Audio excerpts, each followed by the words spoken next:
How's it going? Good evening, everyone. I'm so excited to be with you here once again. I've constantly talked about how much I like Mondays. Oh, I just kicked my bowl that was under the table for Dot. Sorry, Dot. I scared her. If you guys can see behind me, we have officially acquired our king-size bed frame. for a very affordable price. I was so excited because I was getting to the point where I was not being able to get up off the floor anymore. Third trimester was definitely the time to get this frame, and I am so thrilled that we finally have it. We have like 14 inches of space underneath it. I'm really excited. We're going to be able to store stuff under there. We also, along with mom and dad's bed, got a little baby bed that's going to go right beside it. I'm so excited for that too. It seems really cool. It seems really portable, practical. It has like 2 levels. It has a little changing space. Very neat. Another thing I just discovered today was alcohol-free sangria, and I think that might be a game changer. I cannot wait to try it. I'm going to make 100% sure it has absolutely 0 alcohol in it. Guys, tonight I don't have alcohol, as I haven't indeed since the beginning of this year.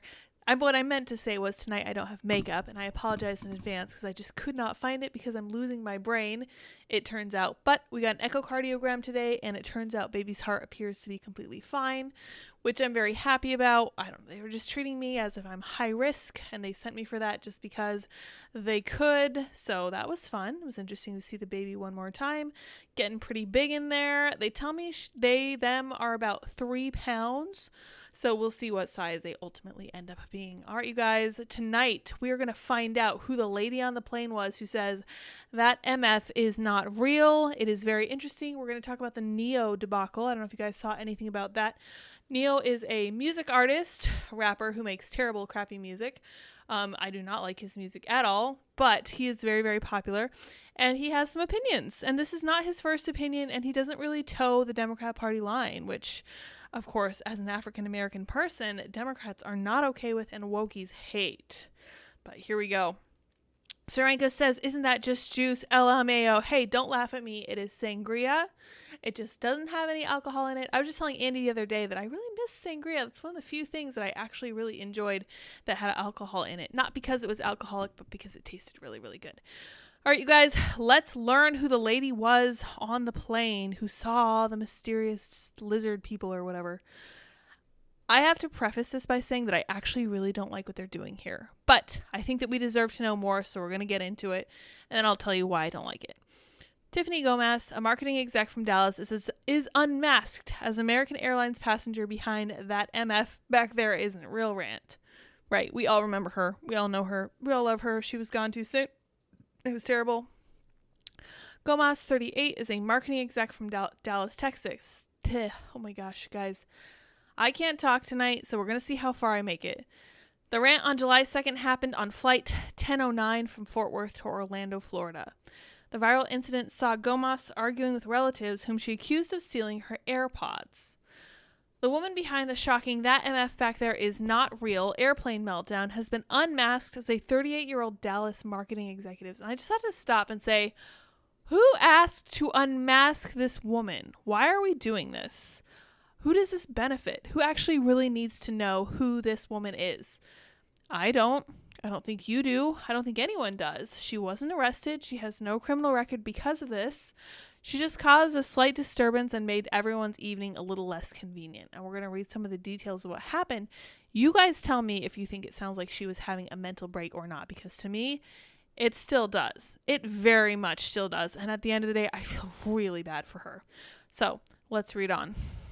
The Dallas resident had accused her relatives of stealing her AirPods per a police report. So police did interact with her, but she got no charges off this, and she did not even sign the ticket that they gave her. So this is the very angry woman yelling. Lots of profanity, so I won't play it for you guys. There's a reason I'm getting the F off. That MF is not real, etc. Yeah, she was very, very, very upset. After she claimed her relatives had stolen her AirPods, she began to say the airplane was not safe and would not make it to its destination. It sounds like she was having an acute attack of paranoia, and it sounds like she might have some kind of bipolar disorder. I don't know exactly what I'm looking at. I didn't work with a lot of mental health cases when I worked in healthcare. I worked with a lot of dementia, which we're going to touch on Joe Biden's apparent dementia too, for sure. St. Miles says, so it was her arguing with her family. It doesn't make sense that she was saying that MF is not real, right? Because if she was arguing with her family, obviously they're real. Obviously they're sitting in the back of the plane. She's literally pointing back there, ostensibly at them. But people are just like, oh, well, she's just causing trouble. In fact, Carrot Top had to weigh in because Carrot Top hasn't been relevant in a really long time. We'll see what unpleasant things he has to say. I feel like she's being treated really unfairly. She did cause a problem. She did create all kinds of chaos for like an hour, but also she's clearly having difficulties. Police document states, the female then started claiming the aircraft was not safe and did not want the aircraft to leave due to her believing it would not make it to its destination. Due to the statements, the flight attendant felt the aircraft needed to be rescreened. The airline manager explained that the passenger was denied boarding and they wanted her escorted to the public side. Right, that makes sense to me. They took pictures of her house, guys. This is so egregious to me. This is just too much. Passengers on the plane were forced to deplane and be screened through security again as a precaution. So is this punishment for her for making everyone's evening a little less convenient? Because holy crap, that's really extreme. TSA personnel arrived at the scene to conduct a full rescreening of the aircraft, the police report states. Gomas was eventually escorted to the non-secure area of the airport, but then attempted to get back in through TSA screening several times per the report. Very weird. Very weird. This is a very strange behavior. This is not rational behavior. This is not a rational response. But when officers with the Dallas-Fort Worth Department of Public Safety arrived, an extremely distraught Gomas refused to speak to them and tried to get back on the plane. Police then tracked her to a terminal curb where she was waiting for an Uber, so she finally decided to leave. Police tracked her down, tried to get her to sign a ticket. She was issued a ticket for criminal trespass notice, but would refuse to sign it. She was not arrested. She was never arrested.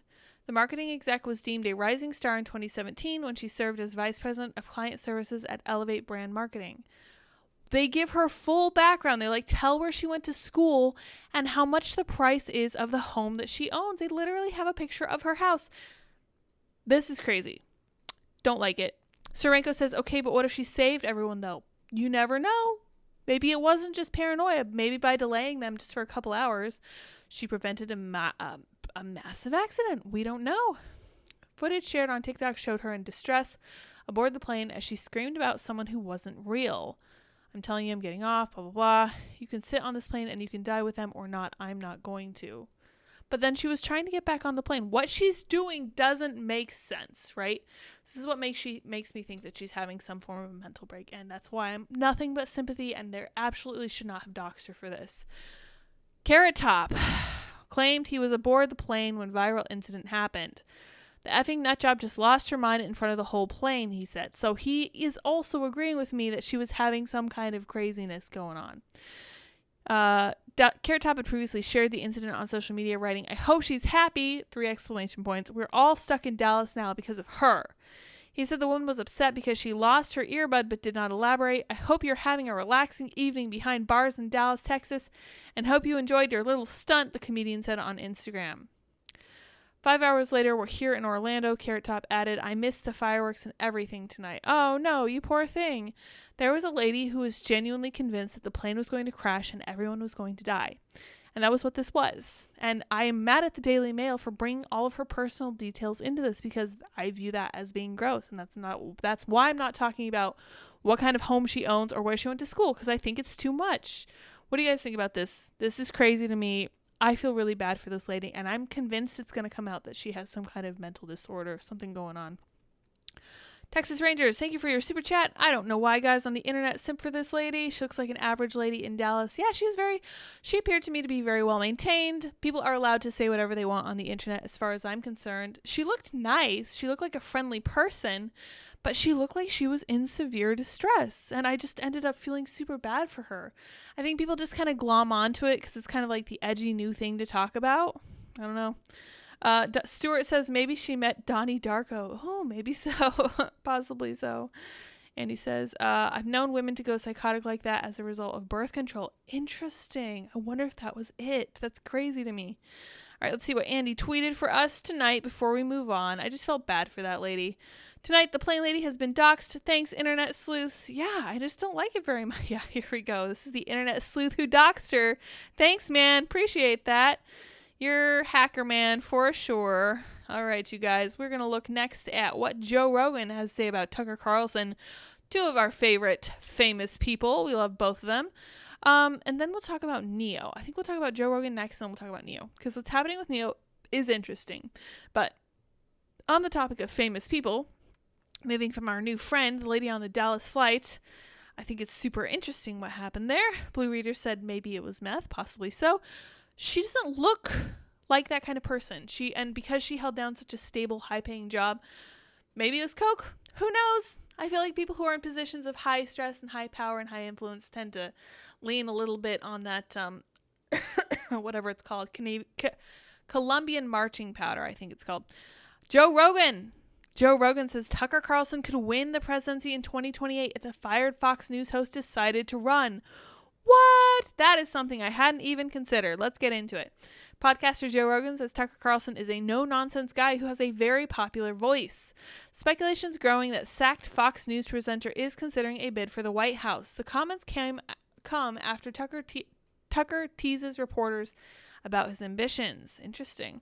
Controversial podcaster Joe Rogan. He's not controversial. He is the single biggest podcaster in the United States. We are talking about Joe Rogan here. Everyone's jealous of Joe Rogan, and I understand why. They're allowed to be jealous of him. I don't blame them. But at the same time, you owe Joe Rogan to say that he is the most popular podcast in the country, because he absolutely is. And I don't see that changing anytime soon. He's weathered all sorts of controversy.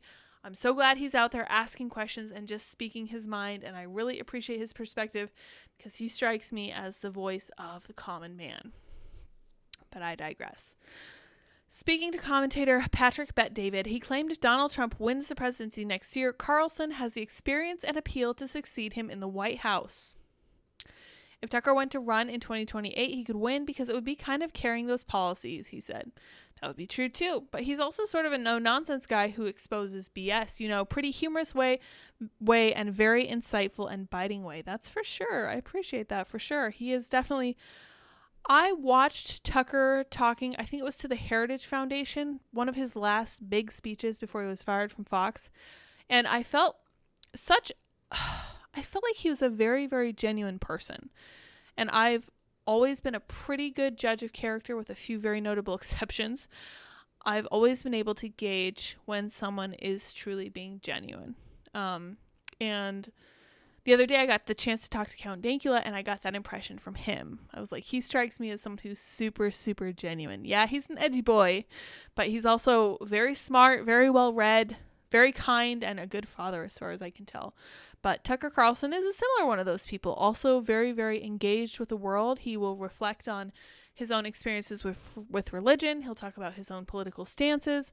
I think it's fantastic. I think we need more people like him, people who are unafraid of being genuine and just being fully forthright with who they are. And that requires people who are good people who are upstanding, and people who really walk the talk. You know what I mean?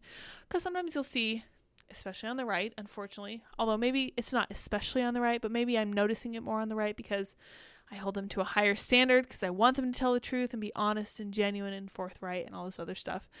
You'll see it sometimes where they'll talk a good game, but then they're living in exact contrast with the words. They're living in exact opposition, there you go, to the words they're saying. So they say one thing and they do another. Hate that.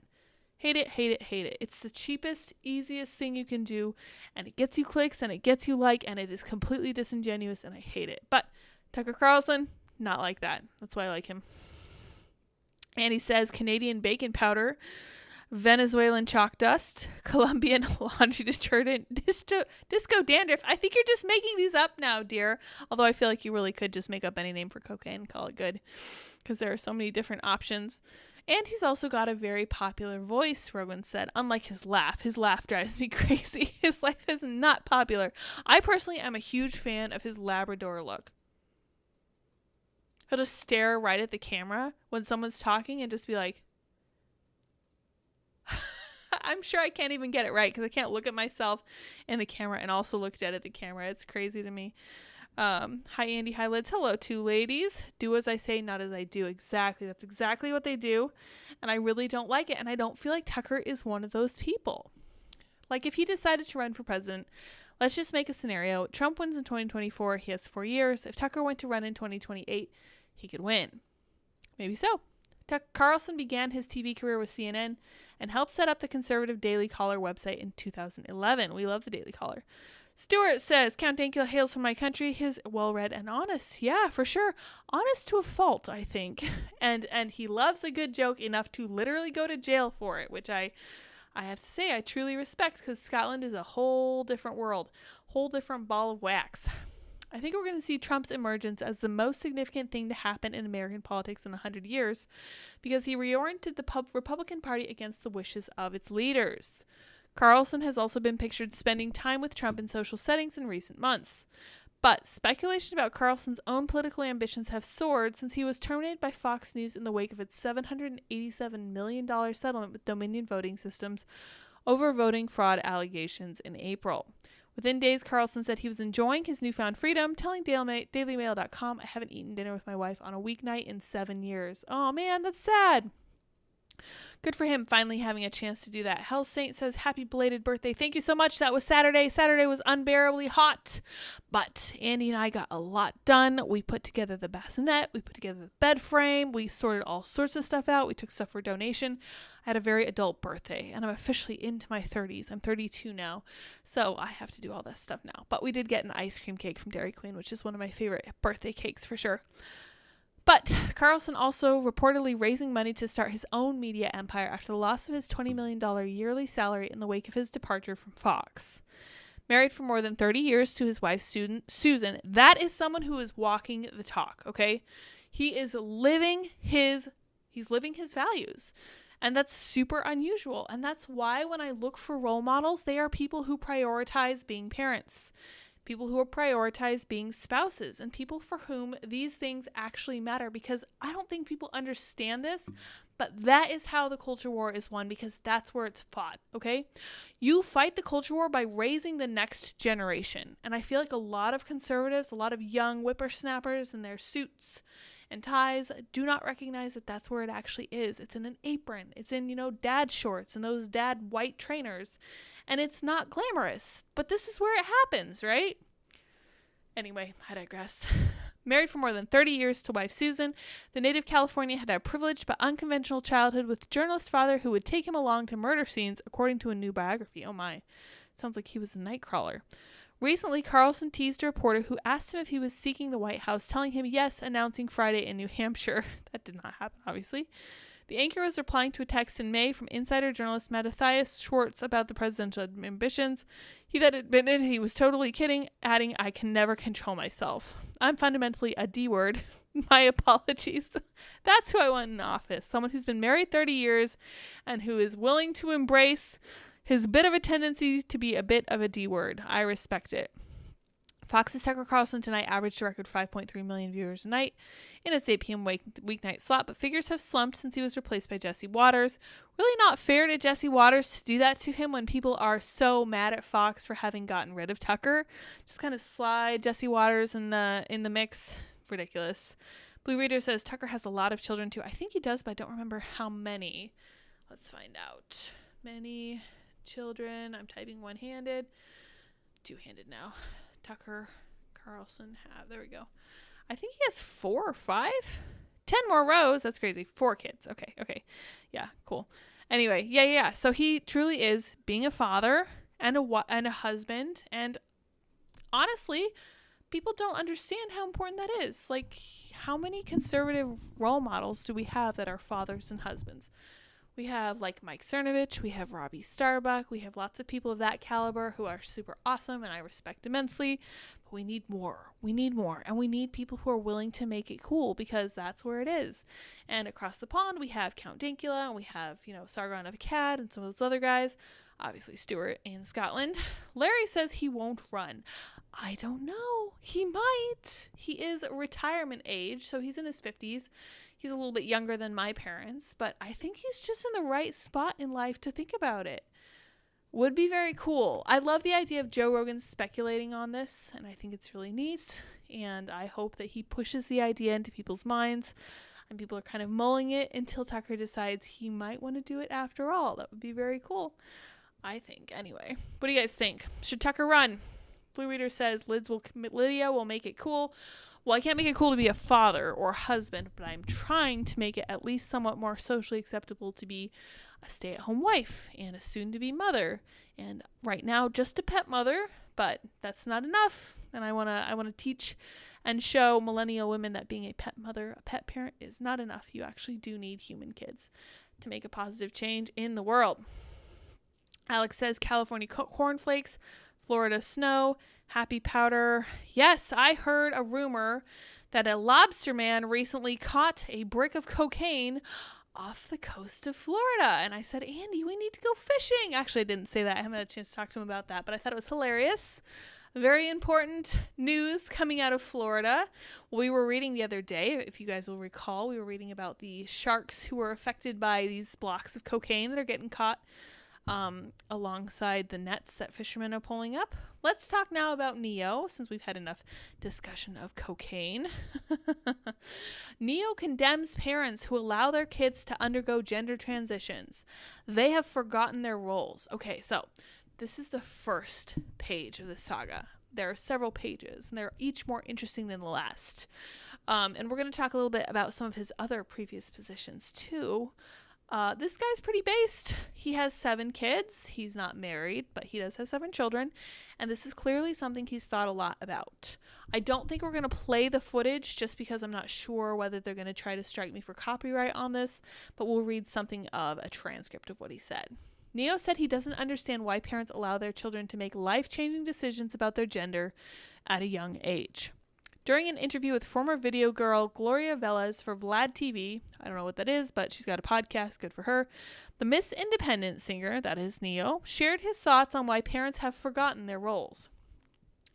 Quote, I feel like the parents who have almost forgotten what the role of a parent is. If your little boy comes up to you and says, Daddy, I want to be a girl, you just let him rock with that? Where did he get that? If you let this 5-year-old boy eat candy all day, he's going to do that. Like, when did it become a good idea to let a 5-year-old, a 6-year-old, a 12-year-old make life-changing decisions? When did that happen?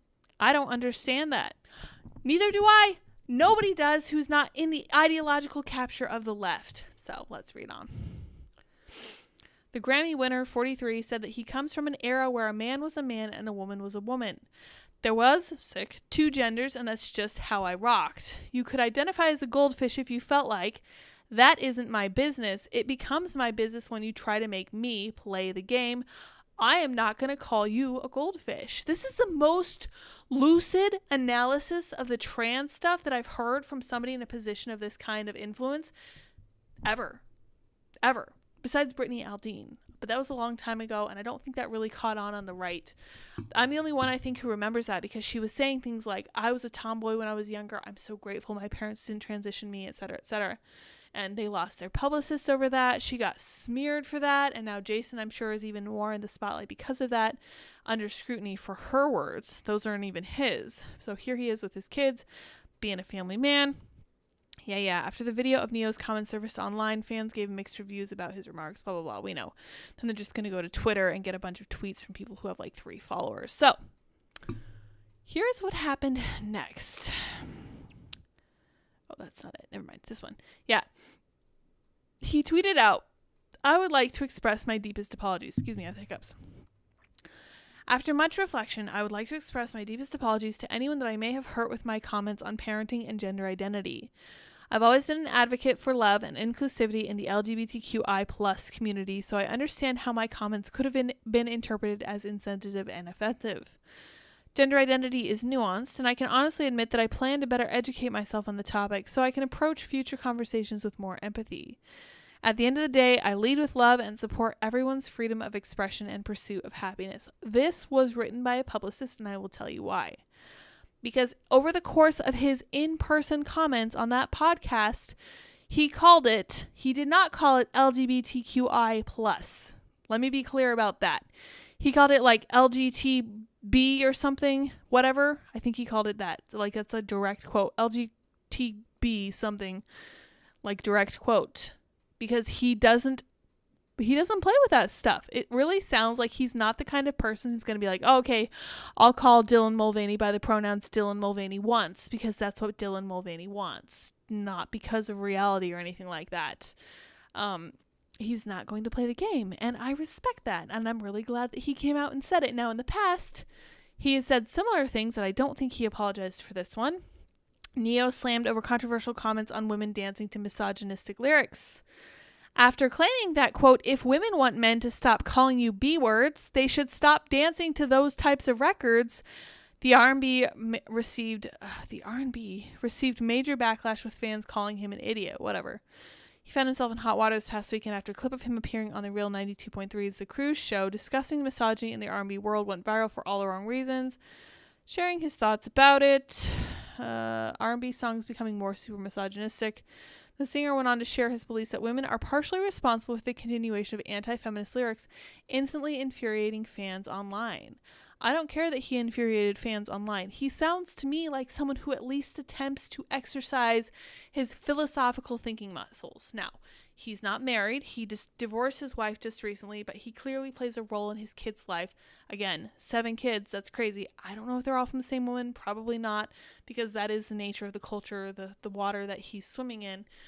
But at the end of the day, he strikes me as someone who's actually thinking about this stuff. Now, we have an apology from him, which sounds exceedingly weak. We're all very mad at him, blah, blah, blah. Infuriated, I say, that's not the end. Because that's why I think that was from a publicist, because he came out and said the following. Oh, let's go back up here. That's the problem. I was doubling up on all this stuff. This is from Amala Epinobi, whom we love. What's going on, loved ones? This is Ne-Yo. All right, listen. I normally don't give too much of a damn about what y'all think about what I do, what y'all have to say about what I say, whatever. I normally don't care because, like I said, opinions ain't special. Everybody got one. However, this is something I feel very strongly on, and I need y'all to hear this from the horse's mouth, not the publicist's computer. So check this out. First and foremost, I do not apologize for having an opinion on this matter. I am a 43-year-old heterosexual man raising 5 boys and 2 girls, okay? That's my reality. Now, if my opinion offended somebody, yeah, sure, I apologize for you being offended because that wasn't my intention. My intention is never to offend anybody. However, I'm entitled to feel how I feel. I'm absolutely entitled to feel how I feel the same way you are entitled to feel how you feel. I ain't asked nobody to follow me. I ain't asked nobody to agree with me. I was asked a question, and I answered the damn question, okay? I have no beef with the LGBTQIA plus community whatsoever. I ain't got no beef with y'all. Do whatever the hell it is you want to do. Do what you want to do with your kids. However, somebody asked my opinion on this matter, and this is how I feel. I will never be okay with allowing a child to make a decision that detrimental to their life. I will never be okay with that. I don't care. I definitely plan to educate myself a little bit more on this matter. However, I doubt that there's any book anywhere or any opinion that somebody's going to tell me that's going to make me okay with letting a child make a decision like that. That's just period, point blank, and that's how I feel. If I get canceled for this, then you know what? Maybe this is a world where they don't need a Ne-Yo no more, all right? And I got no problem with that. I'm a hustler, all right? I'll figure it out. I got kids to raise, and I'm going to do that regardless. So, with that being said, y'all have a good day. I love everybody. Live how you want to live, love how you want to love, but your opinion is yours. Speak your opinion as much as you damn well feel like it. Because as I said, they're not important, they're not special. Everybody got one, and you're entitled to it. I'm entitled to mine, all right? Well, it sounds like Ne-Yo just got super red-pilled, and I'm happy for him. And the point he made about the publicist's computer, again, tells me that he was not the person who tweeted that out. It was his publicist. This is why you don't let somebody else control your Twitter account. And for better or for worse, I control my Twitter account 100%, and I'm responsible for all the takes on there, and that's exactly how it should be. That's how social media should be run. I like this take. I respect it. I really appreciate that he calls on his role as a father to point out that this is a horrible idea. And he does say that, yeah, I absolutely will learn more about this, but at the end of the day, nothing is going to change my mind about whether a parent should be okay with a child trying to affect their own lives in this manner. Entirely correct. Now, people were sniping at him saying, oh, he needs to take that apology down. Okay, well, again, if he's not in charge of his Twitter account, it might be kind of irritating to have to get in touch with your publicist. Might have to fire your publicist, do all this other stuff, take all these extra steps. It's not so simple as just deleting it, but I respect this take 100%, and I'm so glad that this is helping him kind of crystallize his views on this. And it's very important that people of his stature speak out on this kind of thing, because it's crazy. Absolutely crazy that people are pushing back on this. So I guess it was September of 2022 that Matt Walsh was going after Vanderbilt. I was thinking it was earlier this year, but it was very, very recently. It was less than a year ago that Vanderbilt was saying, no, absolutely not. We would never gender transition any children. That's crazy. Who would do any of this stuff with kids? And now it's starting to come out that this is happening a lot, that they're pushing this a lot, that they want those patients for life. They want those people on puberty blockers. They want them on hormones. They want them on treatments requiring all sorts of medical care forever.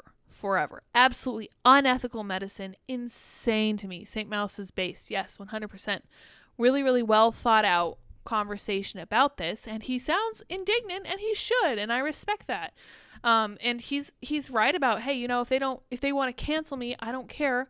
I'll figure it out. I got a bunch of kids to raise. I have all this pressure behind me, pushing me to be great, forcing me to keep going. And I'm never going to give that up. And I respect it. Huge shout out to him for sure.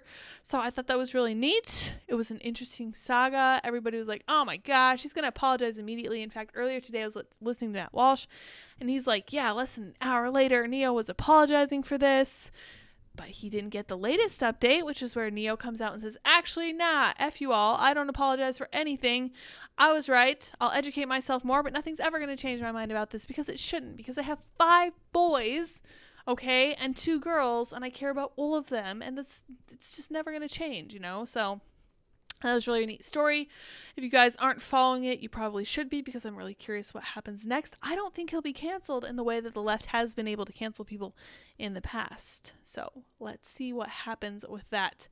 Very curious. I think that the left is really kind of losing their ability to come up with boycotts like the Bud Light boycott and stuff like that. I think the right is starting to recognize that they also have some power that they should flex as well, thankfully. All right, speaking of political battles, let's talk about the Democrat who's urging his colleagues to run against Biden. Representative Dean Phillips warns it will be disastrous if Joe runs unopposed and does not rule out a 2024 run himself. Democrats are telling me that they want not a coronation but a competition, Phillips, 54, said on CBS's Face the Nation. So he's the same age as Tucker.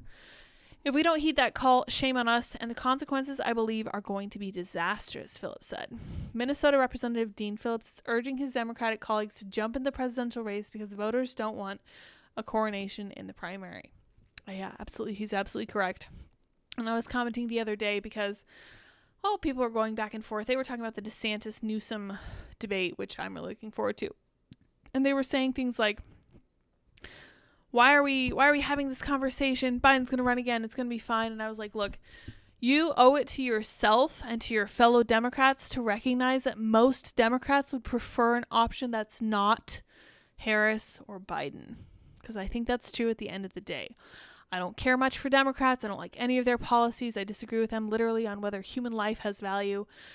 But at the end of the day, they are humans and they deserve a political spokesperson who actually speaks for them. And I don't think Joe Biden speaks for anyone at this point. He can literally barely speak for himself.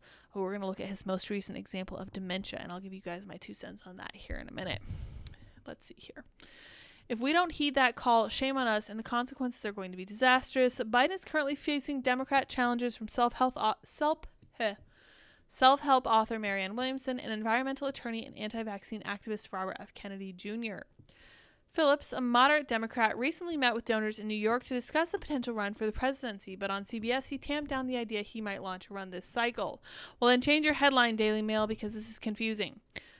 I think I'm well positioned to be president of the U.S., said the congressman. I do not believe I'm well positioned to run for it right now. People who are should jump in because we need to meet the moment. Phillips has already said he won't back Biden in 2024. Wow. No, Phillips replied when asked by a radio station late last month. I think the country would be well served by a new generation of compelling, well-prepared, dynamic Democrats who step up. Yeah, and see, this man's 54 and this man's 80. And the difference is just absolutely glaring, absolutely insane. The congressman said he's pleased Biden has competitors in RFK Jr. and Williamson, but Kennedy, Biden's closest rival, is not the one that I'm looking for. I don't believe him to be a Democrat. Interesting. Senator Joe Manchin, Democrat of West Virginia, has not shot down rumors he might run for the highest office in 2024, teasing a third-party run by attending a No Labels event in New Hampshire last month. No Labels is also backing RFK Jr. No Labels is openly considering whether to launch a third-party Unity ticket in next year's race. According to 538 polling averages, Kennedy has about 15% support from Democrat voters compared to Biden's 64%. Wow. He is really, really doing poorly. All right, you guys, let's read a little bit about Joe Biden's dementia, and I want to hear what this lady has to say, so let's pause this. I said, in my experience, 10 years in nursing home/home care, dementia does not create a whole new person, except by sometimes making them more short-tempered. That's right. It makes them frustrated because they're not able to get their point across. They're not able to tell people what they're worried about. And they're not able to verbally express themselves as well as they used to be able to. Dementia tends to reveal what's hidden by decorum, right? So this is manners and all this other stuff, all the layers that we put in place to keep us in social good graces. Filters come off. Biden is just a bad person. His dementia proves it. And here we have the words of Cheryl Rex, mother of Lance Corporal Dylan Marola, whom I believe is returning from Afghanistan after Joe Biden left American citizens on the ground there, and 13 members of the armed forces were lost. So let's hear what she has to say. When Joe Biden, our elected president, entered the room, when he approached me, his words to me were, my wife Jill and I know how you feel. We lost our son as well and brought him home in a flag-draped coffin.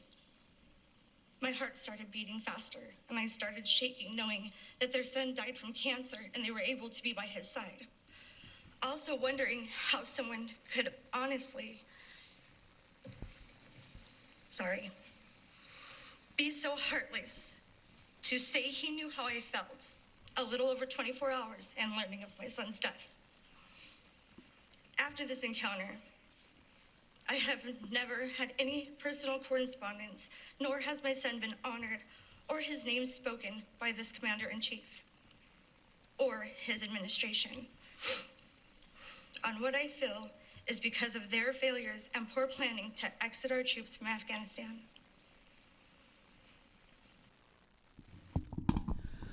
Well, if that doesn't raise your blood pressure, nothing will. This is right after she found out that her son died in Afghanistan as a direct result of Joe Biden's cowardice and his botched withdrawal attempt from that country. I was very glad we were withdrawing from Afghanistan, but there's almost no possible way for us to have withdrawn in a worse manner. No American troops needed to be lost in the withdrawal from Afghanistan, period.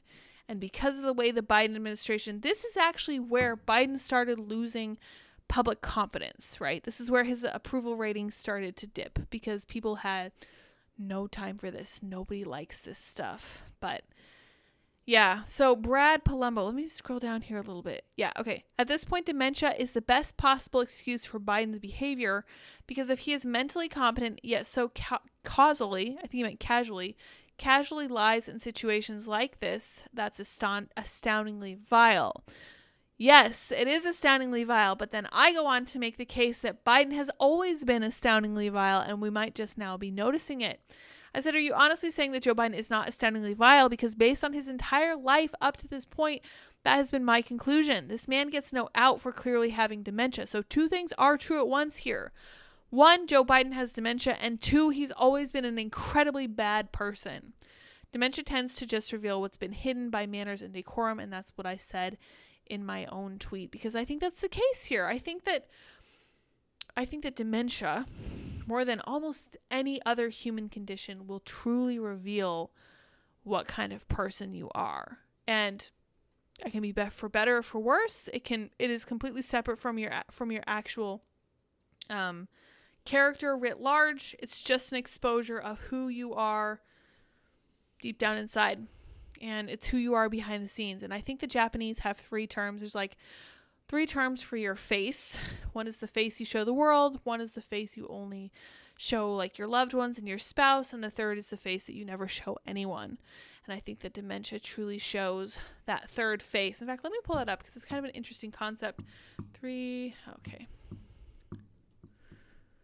This is Japanese proverb. Saying. I guess it's saying, not really a proverb. Japanese say you have 3 faces. The first face you show the world. The second face you show your close friends and family. Third face you never show anyone.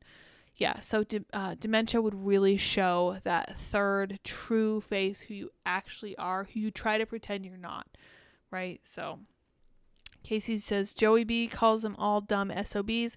He never cared. Why would you think he ever did? That's what I was saying. He is astoundingly vile, and he always has been. He's always been a bad person. He's just been able to successfully hide it for most of his career. But I don't know. Biden does lie about everything. And Kyle Snipe says, I served in both Iraq and Afghanistan. Thank you for your service. I feel responsible for my 0-2 record. I guess I shouldn't have poked my dad for losing Vietnam. Well, we aren't ultimately responsible for what ends up happening in the countries we occupy, because American citizens don't vote on what countries we occupy. Our leaders do, for better or for worse. All right, you guys. This story is very disheartening, and this is the core of the poll that I'm conducting at this moment. So if you haven't voted in the poll, do so now. I asked the question, should convincing someone to commit suicide be a criminal offense?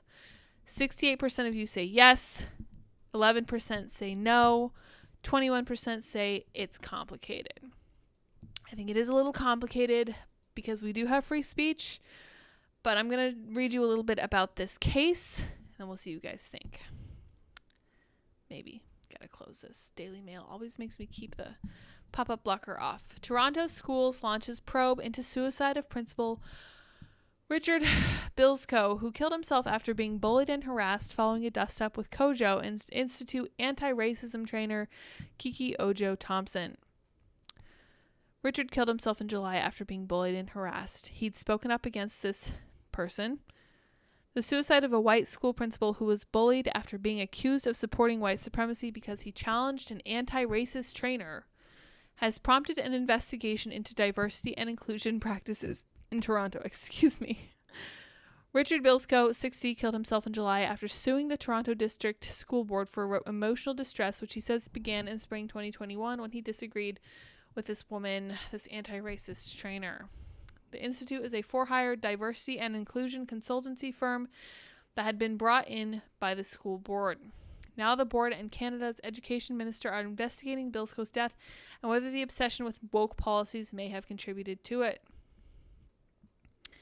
Yeah, so here she is presenting about diversity and inclusion. I offer my heartfelt condolences to Richard's family and friends as we remember an educator that truly went above and beyond for his students. No staff member should ever be subject to harassment while in their place of work, Education Minister Stephen Lecce said. Ojo Thompson had been brought into Burnham Thorpe Collegiate Institute in Edo Bioki. I can't pronounce any of these words. They might as well be in South Africa. I just can't read any of them. Bilsko, who was a teacher for 24 years before retiring, was serving as fill-in principal, so he wasn't even in a permanent position, and he was retired from teaching. He took issue with this instructor's claim that Canada is more racist than the U.S. because it never reckoned with its anti-black history. Good, the U.S. is importing this kind of thinking to Canada. So great. When he disagreed politely, she snapped back. We are here to talk about anti-black racism, but you and your whiteness think that you can tell me what's really going on for black people? Bilsko tried to de-escalate the situation according to his lawsuit, but was shouted down by another member of the Institute who told him his views weren't relevant. Yeah, crazy. A week later, at a second session, Ojo Thompson said Bilsko's comments were a real-life example of resistance in support of white supremacy. Bilsko claimed the disagreement led to him missing out on contract work and that inflicted emotional distress. At the time, the Institute disagreed with his claims and said any of his interactions were brief. When he died, the Institute issued a statement of condolence for his loved ones. Canada's Workplace Safety and Insurance Board agreed with Bilsko and described Ojo Thompson's comments as abusive, egregious, and vexatious. The adjudicator said the remarks rose to a level of workplace bullying and harassment. Bilsko's attorney, Lisa Bildy, announced his death in July, sharing a statement from his family. The stress and effects of these incidents continued to plague Richard. Last week, he succumbed to this distress. His family and friends have been left reeling and wishing they could have had the chance to convince him that he was loving, respected, and needed here. May he rest in peace. Since his suicide, a number of other teachers and school workers have contacted his attorney on social media to share similar stories of abuse. So, when this came across my Twitter, I went and found the story of, let's see where we were. I'm going to have to go to my own profile. There we go. I found the story of a woman who had encouraged her boyfriend to commit suicide. And I shared it as a link under this article because I said, this is the precedent. Because I said jail. I really think that this is a jailable offense because it's not all she did to just tell him that he is whatever, white supremacist adjacent. She's actually on record saying horrible, heinous things about him. I referenced the case of Michelle Carter, who went to jail for encouraging her boyfriend to kill himself. She is, in this story in 2019, being denied parole. The woman who encouraged her boyfriend to kill himself won't be released until early from her 15-month jail sentence. Now, as far as I'm concerned, that's not long enough, but I digress. Carter was convicted of involuntary manslaughter in 2017 in the 2014 death of her boyfriend, Conrad Roy. She was 17 at the time. The Massachusetts Parole Board, this is Massachusetts, right? This is not a red state, denied Carter's request for an early release on Thursday. She has served 7 months. Pamela Murphy, general counsel for the Parole Board, wrote that the board is troubled that Carter encouraged Conrad to kill himself and prevented others from intervening in his suicide. Ms. Carter's self-serving statements and behavior leading up to and after his suicide appear to be irrational and lack sincerity, she wrote. Ms. Carter needs to further address her causative factors that led to the governing offense. Release does not meet that legal standard. This is a copy of the decision, blah, blah, blah. In July, Carter petitioned the Supreme Court requesting that her conviction be vacated on the grounds that her right to free speech under the First Amendment protected her from being responsible for Roy's death. Roy poisoned himself with carbon monoxide in the truck he parked in a Kmart parking lot in Fairhaven, Massachusetts. Carter texted Roy the day of his death that he should follow through with his suicidal plans of a death, if death was truly what he wanted. You're fine, it's going to be okay, you just gotta do it, babe, you can't think about it, she texted. She didn't call Roy's family or police for help while he was doing this. Carter waived her right to a jury trial and was convicted in 2017 by a juvenile court judge who said Carter's virtual presence made her culpable in Roy's death. Interesting case. The Massachusetts Supreme Court Judicial Court upheld the conviction in February, and Carter started serving her sentence after the verdict. Carter's story has gained national attention, inspiring an HBO documentary entitled I Love You, Now Die. I don't know what to think of this because, first of all, this is in Canada, so nobody has freedom of speech. Just like in Massachusetts, nobody really has freedom of speech either. But I do think there need to be penalties for people who convince or bully others into committing suicide. In fact, this was actually the audio that I wanted to listen to, or we'll at least see if we can read a transcript from the New York Post. Anti-racist trainer, blah, blah, blah. We know all that. In audio obtained by the Free Press, Ojo Thompson brought it up again at following session a week later. One of the ways that white supremacies have held, protected, reproduced, upkept, defended is through resistance, and like I said, I'm so lucky, she said, laughing. Who would have thought my luck would show up so well last week that we got a perfect evidence, a wonderful example of resistance that you all got to bear witness to. So we're going to talk about it because, I mean, it just doesn't get better than this. The next day, Bills co-filed for sick leave, according to the Free Press. The Workplace Safety and Insurance Board, right, okay. Unfortunately, the stress and effects of these incidents. So he sounds like he was a very kind of frail, sensitive type of person. He was not straight, supposedly. And I'm really glad they're investigating this because I just find this heinous. I don't know if it should be a jailable offense, but it surely should be culturally pushed back against. I guess I don't really know what the proper punishment for this is. Hero says, I'm going to tell you why she convinced her boyfriend to end his own life. It's because she thought it was funny. I've seen this behavior before. I don't feel bad for her. She's a terrible person. Of course she's a terrible person. That much is abundantly clear. I remember the text messages she sent being super messed up. Sadly, there are people who blame Trump for Biden's screw up in Afghanistan. I was called an a-hole for stating Biden has dementia after seeing him act like my late wife's stepfather. Yeah, you're not an a-hole. It's very clear. Sorenko says, arrest her, racial bullying for sure. Yeah, so imagine how it would look if the cards were in the other hand, right? If the shoe was on the other foot and someone had successfully bullied a black person into committing suicide. First of all, when was the last time anything like that happened? For all this talk about white supremacy, I don't recall anything like this ever having happened. in my memory, or possibly in living memory. And it's just not a thing that happens. It's just not. And I really don't care what this DEI instructor says. White supremacy is not alive and well. Because if it was, we would have people bullying people to death of opposite races all the time. But we don't. Isn't that interesting? Unfortunately, she's not the kind of person who appears to have any kind of conscience, much like this lady in Massachusetts who now wants to get out of jail early because she had free speech, right? She could convince her boyfriend to kill himself when he was already in a mentally unstable place. I don't know. Interesting case. Well, libertarians have a different point of view when it comes to suicide. And he was asking, do you or do you not own yourself? I don't know. I don't think you should be talked into committing suicide. I don't think that's a positive place for the world to be. I don't think that's a cultural good. I think we should be pushing back on that as hard as we can. And I would be, if we have a system of law and justice and all this other stuff, then I think we should be using it to disincentivize this kind of thing, just like we should be using it to disincentivize the kind of rioting that we saw in New York City over the course of the last week. But I digress. I feel like I've made it a good long while. I'm very proud of myself for holding up pretty well and being able to breathe all the way through it. We'll see how it goes tomorrow. I might have to shorten it up a little bit more. We'll see what happens. Very glad to be here with you guys. Thank you all so much for joining me. Thank you, Andy, for being in the chat. Keeping an eye on everyone. Excuse me. Oh my goodness. I can't. Got the hiccups. Can't breathe. It's a great combination. All right, you guys. I will see you all tomorrow. Until next time, you know our motto. We stay safe, stay well, stay out of Target. Until next time.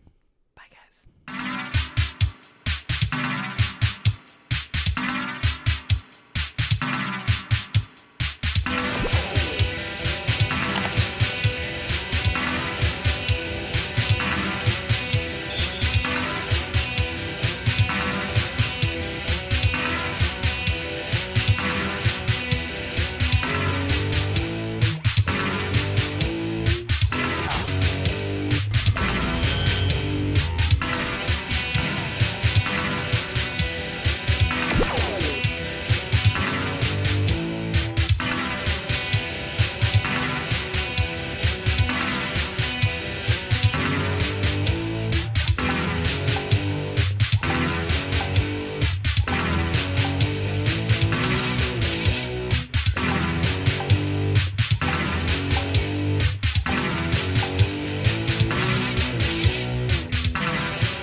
How's it going?